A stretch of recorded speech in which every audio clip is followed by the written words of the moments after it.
permanent to lift millions of low-wage Americans out of poverty. Isn't that something that should be our aspiration in this country as a high priority? If you say you believe in the dignity of work, if you say you respect men and women who take the bus early in the morning, working maybe 2 or even 3 jobs to make ends meet, here's a chance to show our respect for work. Now, there is a new timeline for stimulus, and it's set to go out in the middle of the month. There is a growing number of states and cities that are pushing forward toward new stimulus legislation. And the bills will not only provide checks worth as much as $650, but it's going to provide even more money than that. Now, some governors in the state of Massachusetts have unveiled a plan for a lot of tax relief, and it also includes expanding the senior circuit breaker and also the rental deduction cap, alongside a $55 billion budget that carves out hundreds of millions of dollars for investments in housing, childcare, transportation, and climate as well. State representatives have signaled their support for tax cuts aimed at alleviating affordability woes in the state, particularly in the current economic climate.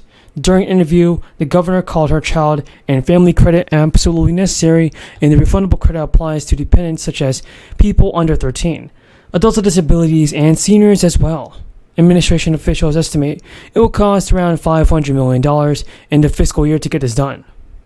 And Senator Cindy Friedman, vice chair of the Senate Ways and Means Committee, lamented that her chief of staff, who's paying $33,000 annually in daycare costs, will not benefit from the proposal. So not everybody in Congress is going to get the money they need. Within the next 4 weeks, residents of the state will be approved and sent a $450 check, and the money from the winter energy relief payments is for the state of Maine. People receive checks in January. Now it's going to be given to all recipients who filed their taxes last year by March 31st. These payments are part of a larger emergency winter energy relief plan proposed by the Maine governor and approved by the state as an emergency measure. And they will be given to about 880,000 eligible state residents, and according to the governor's office, this will help so many people, because those who are eligible for this payment include anybody who filed a Maine income tax return as a full-year state resident for the 2021 tax year.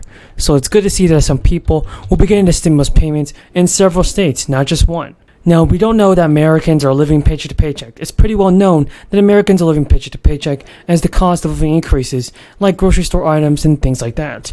Last quarter, CNBC reported that 60% of Americans live paycheck to paycheck. Among the high earners, around 50% of them are still living this way. But the economic pressures has left many people wondering when grocery prices will start to decline again. After all, the prices of staples like eggs have risen dramatically. CNBC News even reported that even high-income people are stretched too thin, of those earning more than 6 figures.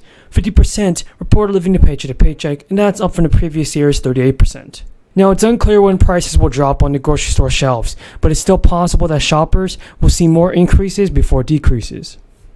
Access reported that the Nestle CEO said that prices are either possibly or likely to increase in the coming year. Last month, prices were 11% higher than they were in January, and according to USA Today, prices of oils have been hit hard, with prices up 21%.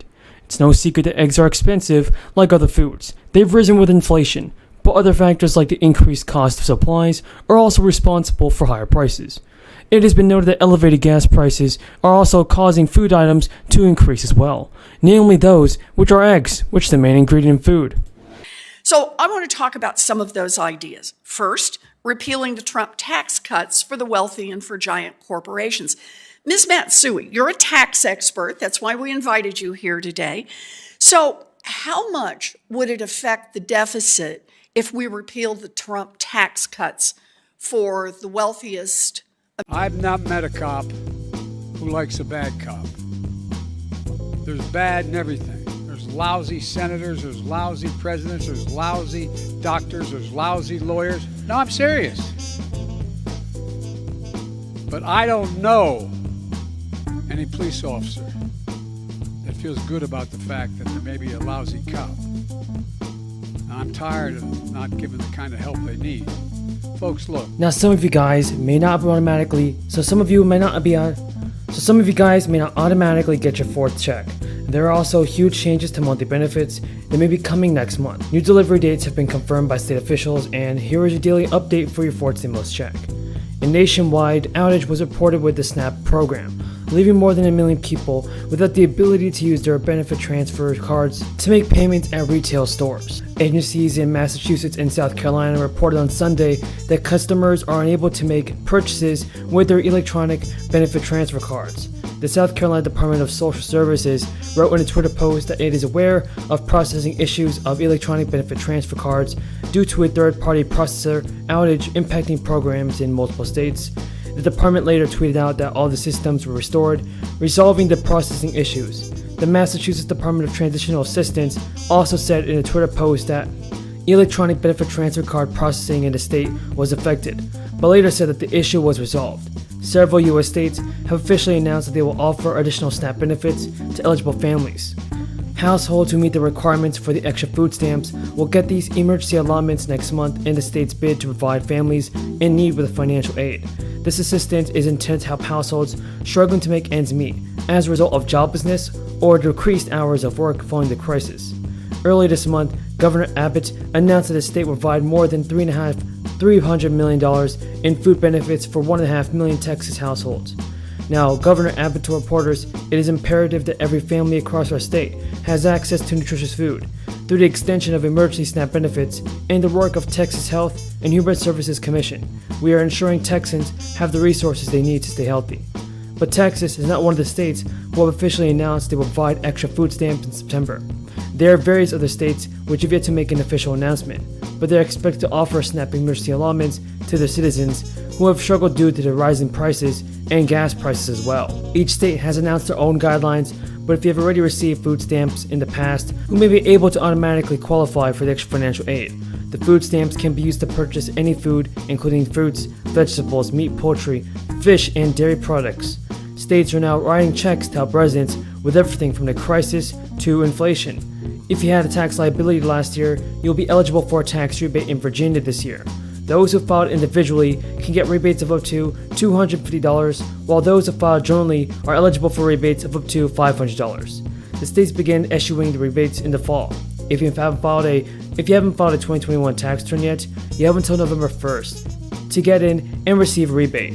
Another 60,000 families in Florida will soon receive a one-time payment of $450 per child. The money is a handful being sent primarily to low-income families. Now, Illinois taxpayers earning less than $200,000 can also receive $50 each. Each dependent is eligible for $100 payments, for a maximum of $400 per household. In Pennsylvania, older homeowners and renters and people with disabilities received tax rebates beginning last month.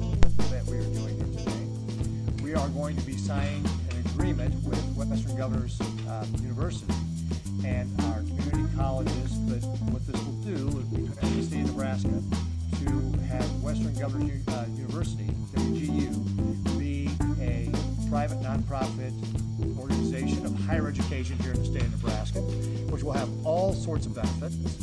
So helping us talk about this today, we've got Scott Pulsifer, who is the president of WGU. We're also being joined by one of WGU's students, Amanda Redler, and